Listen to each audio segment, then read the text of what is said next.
welcome back. Let me ask you something. Have you ever sat in a quiet house, just hearing the clock tick, and wondered to yourself, is this all there is? Have you ever felt that little pang, that small ache in your chest, when you see the neighbors have their family over for a cookout, and you don't? For so many of us in our golden years, that silence can feel heavy. It can feel daunting. And I want you to know, it's not just a feeling of being sad. Top medical studies, from respected journals like JAMA, show that chronic loneliness can impact your physical health as severely as smoking 15 cigarettes a day. Yes. 15 cigarettes. It can affect your blood pressure. It can disrupt your sleep. It can even start to cloud your memory. But today, speaking as your family doctor, I want to share a powerful truth I've learned from my patients over decades. There is a massive, life-changing difference between being alone and being lonely. And I truly believe that learning how to enjoy your own company, on your own terms, is the most powerful key to finding peace, freedom, and lasting health in these years. I'm not talking about theory. I'll never forget my patient, Arthur. His wife had passed away, and his children were clear across the country in California. The first time he came to my office, he looked down at his hands and said, "Doctor, I feel invisible." He told me he just sat in his recliner, all day long, watching television, just waiting for the phone to ring. 6 months later, I saw him again. A completely different man. He sat up straight, looked me in the eye, and said, "I'm busier than I've ever been, and I'm happier than I've ever been." And guess what? He still lived alone. Arthur's secret wasn't running out to find new friends. His secret was discovering 6 psychologically proven ways to turn that empty loneliness into what we call purposeful solitude. In this video, I am going to share those exact 6 strategies with you. These are not vague ideas. These are simple, practical, and free steps you can start using today.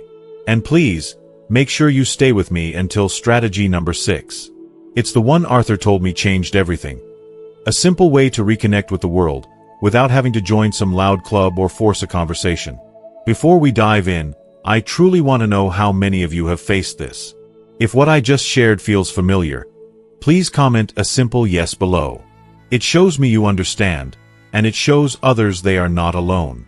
Okay, let's get started. Alright, let's dive into our list. Strategy number 1. Embrace solitude as an opportunity. So many of us, we're afraid of the silence, aren't we? From the moment we were children, we were taught that happiness means being with people. A full house, a busy table, the sound of laughter. It's a wonderful thing. But because of this, when we find ourselves in a quiet home, maybe after the kids have grown and moved on, or after a long, busy career finally ends, that quiet can feel wrong. It can feel empty. It can feel like we've been left behind, or that we've failed somehow. That silence feels like a sign of loneliness. But as your doctor, I see this from a different perspective. For 40, 50, or even 60 years, your brain was in a constant state of reaction. Reacting to the kids needing breakfast, reacting to your boss's email, reacting to the needs of your spouse, reacting to the traffic. Your brain never truly got a chance to just be. It was always on. Psychologists have a term for this. They talk about the need for our minds to process our lives, to file things away, to make sense of our journey. Without quiet, we can't do that. We just stack one experience on top of another, year after year, until we feel overwhelmed and anxious, and we don't even know why. This is why this feeling of emptiness can hit so hard after 60. It's not a weakness. It's a lifetime of conditioning. You spent half a century being the caregiver, the provider, the problem solver. And you were wonderful at it. But in that process, many of us, we forgot who we are when we're not doing something for someone else. Now, suddenly, you have this incredible gift. It's the gift of time. But it feels like a burden because no one ever taught us how to simply be with ourselves.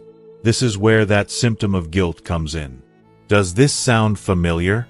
You sit down with a good book, and your mind starts racing. I should be dusting, or I should be doing the laundry, or I should call someone. Or you find yourself turning on the television, not even to watch a specific show, but just for the noise, just to fill the space. That constant, restless feeling, that anxiety in the silence, that is the symptom. There's fascinating science here. Your brain has something called the default mode network. It's a part of your brain that only truly activates when you are not focused on an outside task, when you are sitting quietly, daydreaming, or just being with your own thoughts. This network is crucial for consolidating your memories, for processing your emotions, and for developing your deep sense of self. When we constantly fill the void with noise, we are starving this vital part of our brain. This is why people who learn to embrace solitude often report feeling more creative, more at peace, and having a clearer, sharper mind. They are, quite literally, healing their own brains.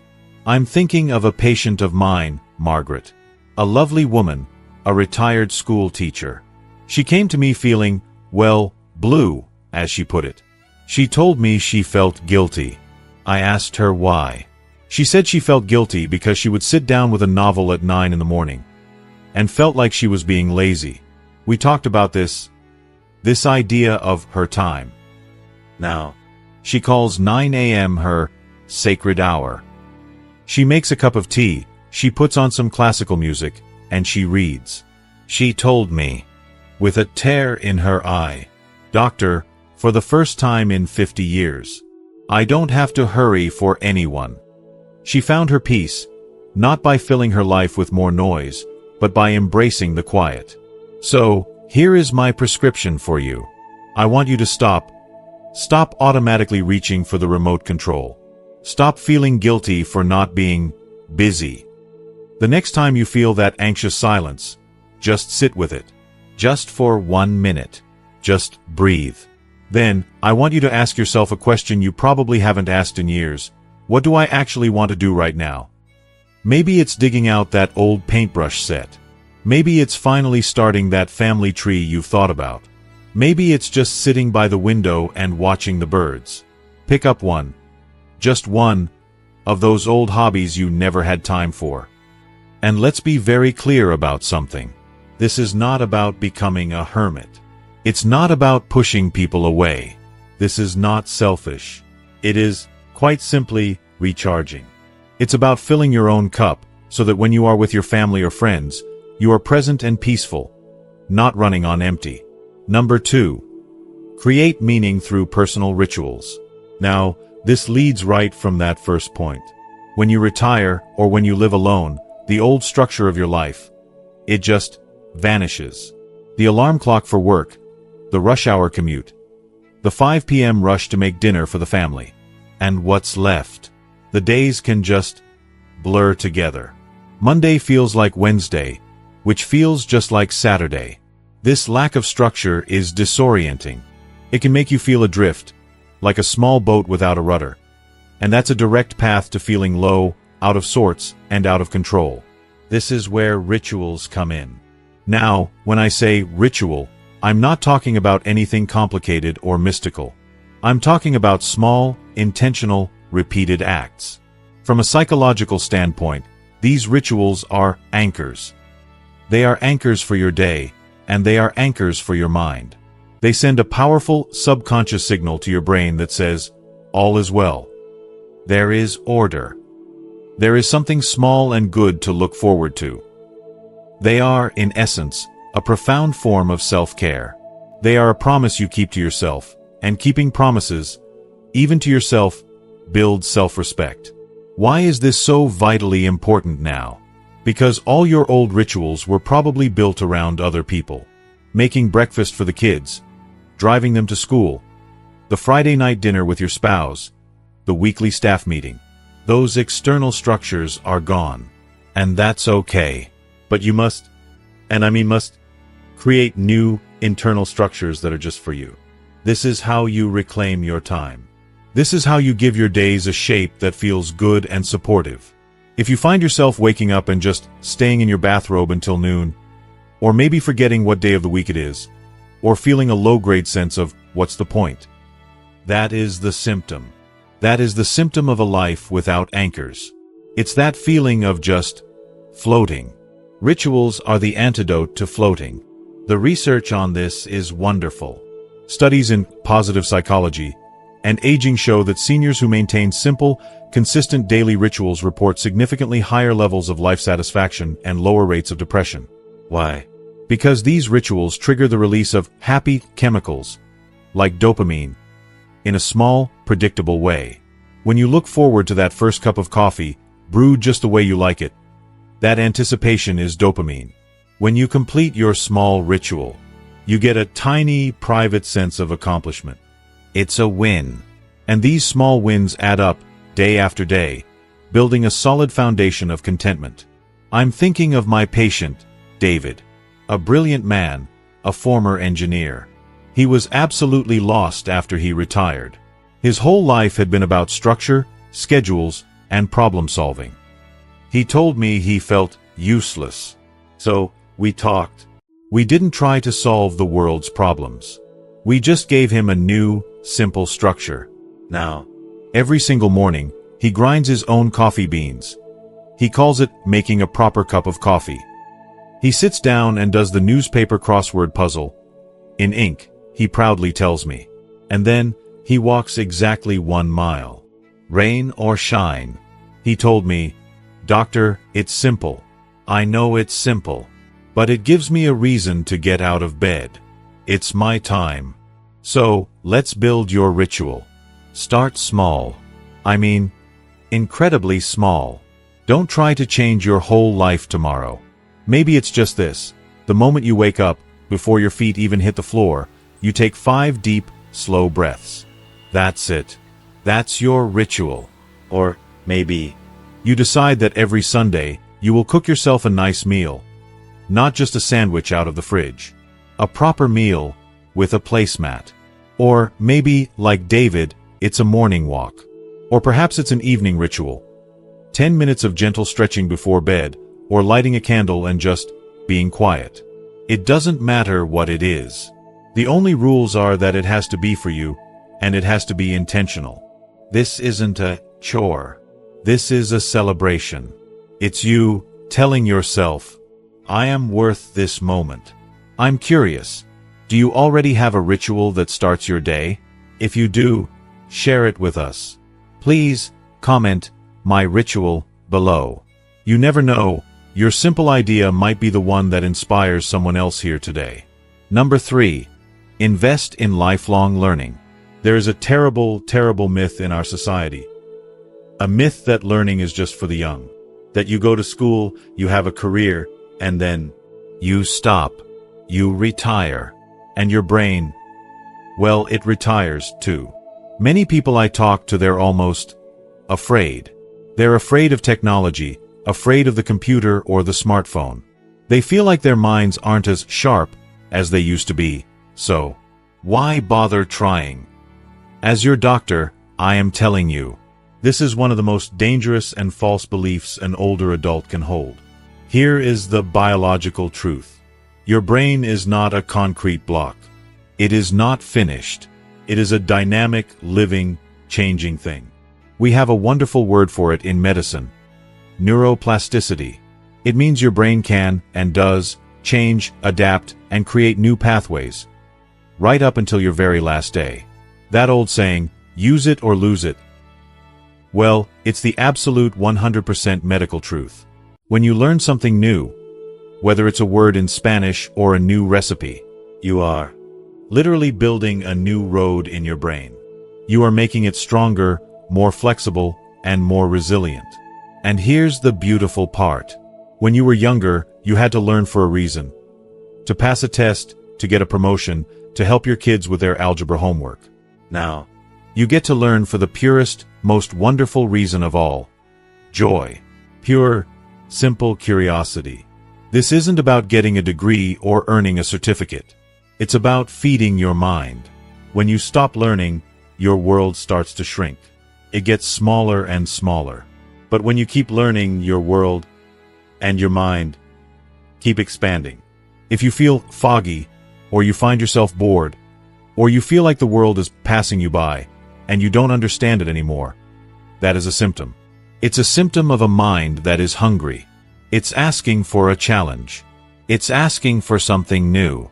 The evidence for this is overwhelming. Major long-term studies on aging and brain health, from places like Harvard and the National Institute on Aging, all point to the exact same thing. Seniors who engage in regular mentally stimulating activities.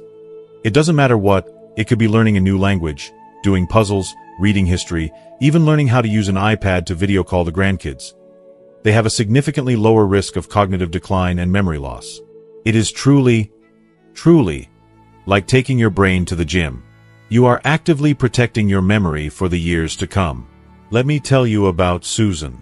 72 years old. She told me she always wanted to learn about ancient Egypt. Her whole life, she was too busy raising kids and working. So, what did she do? She went to her local library and got a book. Just one book. Then, her granddaughter showed her YouTube. Now, she sits with her cup of tea and watches free documentaries and university lectures from professors at big colleges. She is the family expert on the pyramids. She told me, "Doctor, I feel sharper and more interesting now than I did 10 years ago." She wasn't just learning about history. She was building a new, happier, and more confident version of herself. So, I want you to be like Susan. Pick one. Just one thing you've always been curious about. Just one. You don't have to sign up for a college course. Go to your local library. That building is a gold mine, and it's free. Borrow a biography of someone you admire, or a book on gardening. Watch a documentary on nature. Download a free language app on your phone and learn 5 new words in Spanish. Do a crossword puzzle. It's simple, but it's so powerful. This isn't about pressure. It's about pleasure. If you try something and you don't like it, stop. Try something else. The goal is simply to be curious again. To be an explorer, right from the comfort of your own living room. That's pretty amazing, isn't it? The power of your own brain. If you're a little surprised or inspired by what your mind is still capable of, let me know. Comment "Wow" below. Number 4.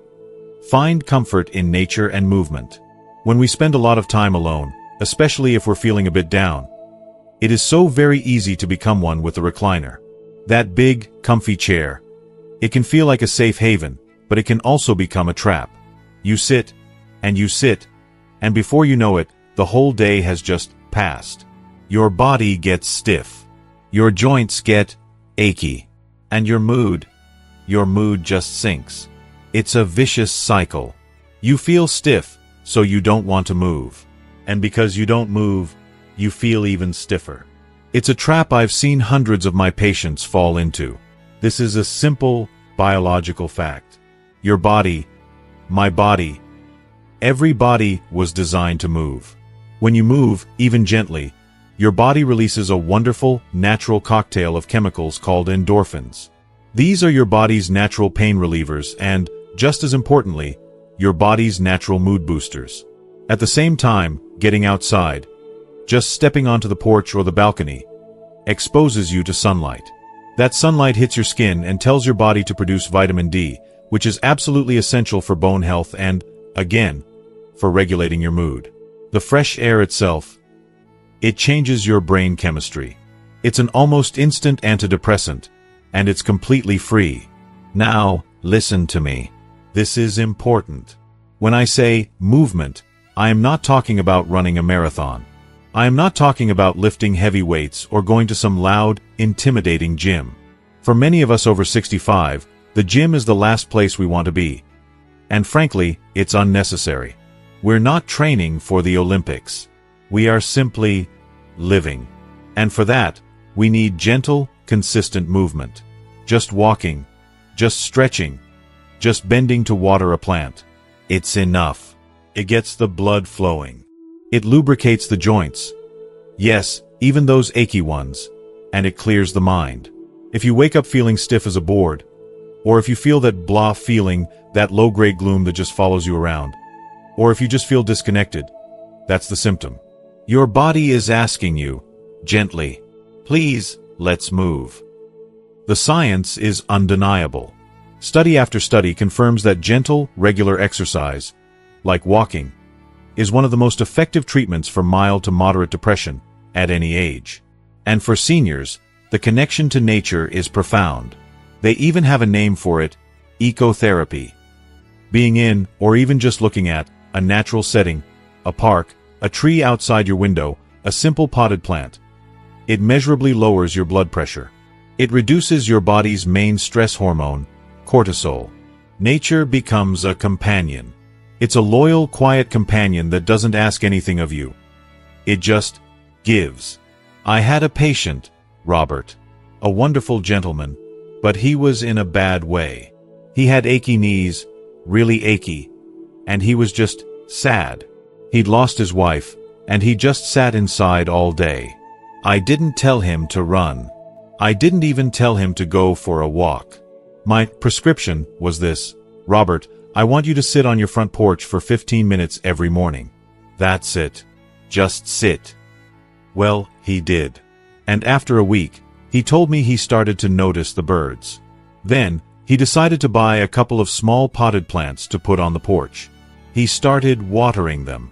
Then, he started walking to the mailbox. Now, he walks around the block every single day. He told me, those birds and my little tomato plants, they're my friends. They were waiting for me. So, let's be like Robert. Make nature your friend. You don't have to go hike a mountain. Just open the window.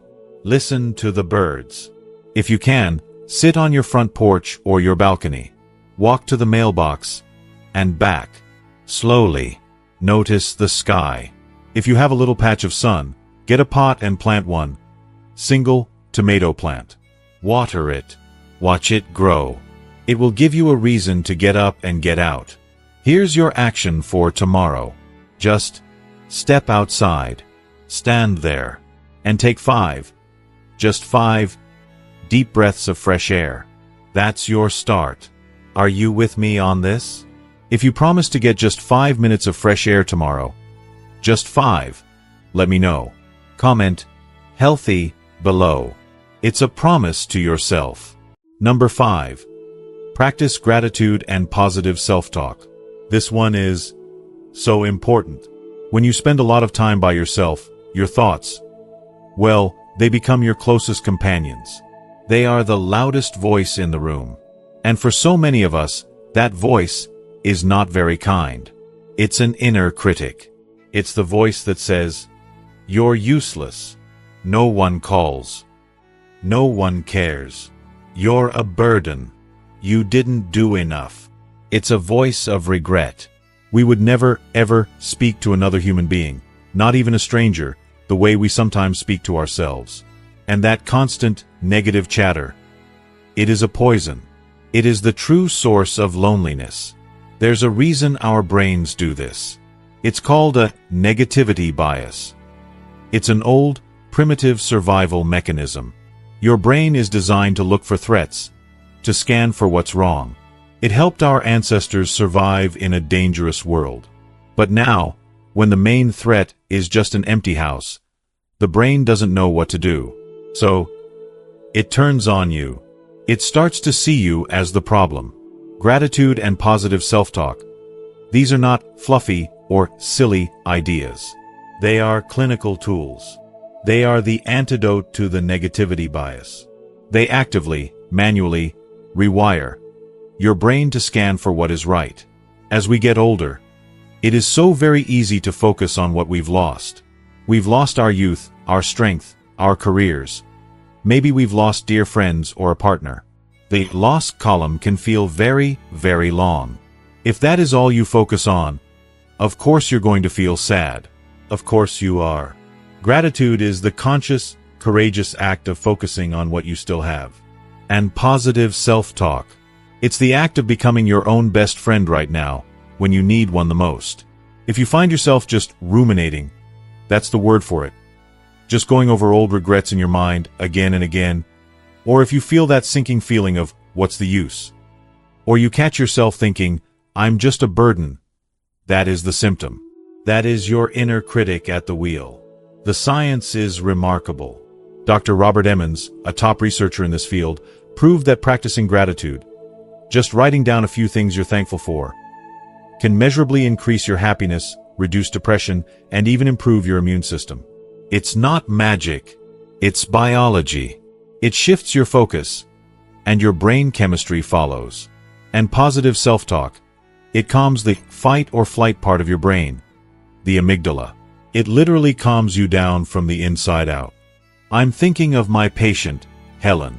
She was convinced, absolutely convinced, she was a burden on her children. She would apologize for everything. I'm sorry to bother you. I'm sorry, I need a ride. I gave her a prescription. I said, Helen, I want you to buy a little notebook. One of those cheap spiral notebooks from the dollar store. And every night, before you go to sleep, I want you to write down just one good thing that happened that day. She told me later she struggled at first. She was so out of practice. Her first entry was just, the soup was hot. That's all she could find. But she kept going. A short phone call from my grandson. The sun came out for 10 minutes. I saw a red bird. After a month, she came back to my office, and she opened that notebook. It was full. She looked at me and said, Doctor, I realize my life is still quite full. So, tonight, let's be like Helen. Get a piece of paper. Buy that dollar notebook. Write down one good thing. And the next time, the very next time, you hear that negative voice, I want you to stop. Just stop. And ask yourself, would I say this to my dearest friend? And if the answer is no, then you do not get to say it to yourself. This is not, I repeat, not about ignoring your pain or pretending to be happy when you're sad. That's not healthy. If you are sad, you are allowed to be sad. Your feelings are real. This is about balance. It's about choosing not to let that sadness or that inner critic be the only voice you hear. And that brings us to number 6. Explore new ways to connect with the world. This is the one we started with. That core feeling. I don't have any friends nearby. I don't know where to go to meet people. I'm not a joiner. This feeling of being completely disconnected from the social world. It feels like everyone else is busy, and you're on the outside, looking in. It's a deeply painful feeling, and it's the one that my patient Arthur struggled with the most. As human beings, we are social creatures. We are wired for connection. But here is the secret. A secret that took me years of practice to truly understand. Connection does not have to mean a big party. It doesn't have to mean having 10 best friends you see every week. Connection, the feeling we crave, comes from 2 simple things. Feeling like you are part of something bigger than yourself, and feeling useful. That's it. Part of something and useful. This is the final, crucial piece of the puzzle. In your old life, you had these connections built in automatically. You were part of a team at work. You were part of a family unit, raising kids. You were useful every single day. Now, those roles have faded, and that is a profound, real loss. So, we must find new ways to feel part of something and useful. And these new ways, they are often quieter. They are more purpose-driven. This isn't about making friends. It's about finding purpose. When you find purpose, friendship is often a happy side effect. If you feel truly alone, and you feel useless, that is the symptom. It's a sign that you're ready, not for a party, but for a purpose. The psychological data on this is crystal clear. Of all the activities a person can do, volunteering is the single fastest, most reliable way to boost your own happiness and sense of well-being. When you give back, when you help someone else, your brain is flooded with all the best chemicals. It gives you a reason to get up. It gives you a place to be. It instantly makes you useful and part of something. And that brings me right back to my patient, Arthur. The man in the recliner. The man who felt invisible. This was his secret. This was strategy number 6. Do you know what he did? He didn't join a loud dance club. He didn't go to the senior center to play bingo. He started volunteering. Just 2 hours, twice a week, at the local library. He sits in a quiet room, and he mends old, torn children's books. He uses special glue and clear tape. He told me, "Doctor, I don't talk much to the other people, but I know that this work I'm doing, it's letting some little kid read a book that was broken. I feel useful again." He found his purpose in the quiet. So, I want you to think, where can you be useful? Forget making friends. Look for purpose. Could you volunteer at the local food bank, sorting cans? Or at your church, folding bulletins? Or at the hospital, just giving directions? Could you read to children at the library, or help mend books, like Arthur? Even, just calling a relative who you know is also alone, just once a week. That is a purpose. Find one small way to give back this week. I know this can feel intimidating. I know that. The first step is the hardest. But you are not signing a life contract. You are just trying something. If you don't like it, you can try something else. The goal is to just open the door, just a crack, and let the world back in on your terms. And so, as we come to the end of our time together today, I want to go back to my patient, Arthur, the man who sat in his recliner, feeling invisible. Today, Arthur still lives alone. His house is still quiet, but he is no longer lonely. He is a reader. He is a bookmender down at the local library. He is a walker who knows the names of the birds in his neighborhood.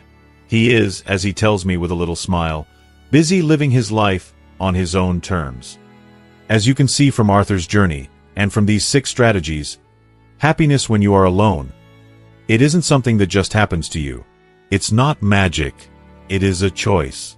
A choice you can make every single day. More than that, it's a habit. It's a skill. It's like a muscle. The more you practice it, the stronger it gets. Please, if you take nothing else away today, remember this. Your value, your worth as a human being.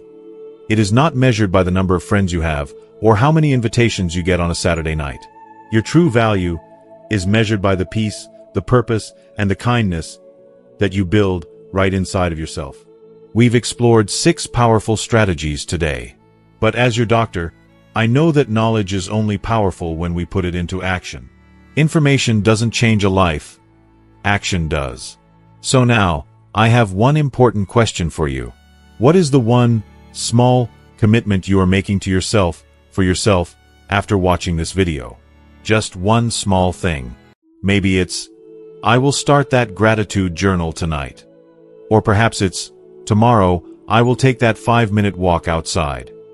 Or maybe, I will just sit by the window and listen, without the TV. Please, share your personal commitment in the comments below. It's a promise to yourself. And it shows others in our community that they are taking that first step, too. Let's inspire one another. And if you found real value in our time together today, if this brought you even a little bit of peace or inspiration, please show your support by giving this video a like. It truly does help. To make sure you continue on this journey with us and never miss another video full of this kind of wisdom, please hit that subscribe button. It's more than just subscribing. It means you are joining a community of friends, all dedicated to living our best, wisest lives together. And finally, think of one person, just one, who might be sitting in a quiet room today, feeling the way you used to feel. Please, share this message with them. You might just be giving them the gift they need most. Thank you for watching. Take good care of yourself. And I'll see you in the next video.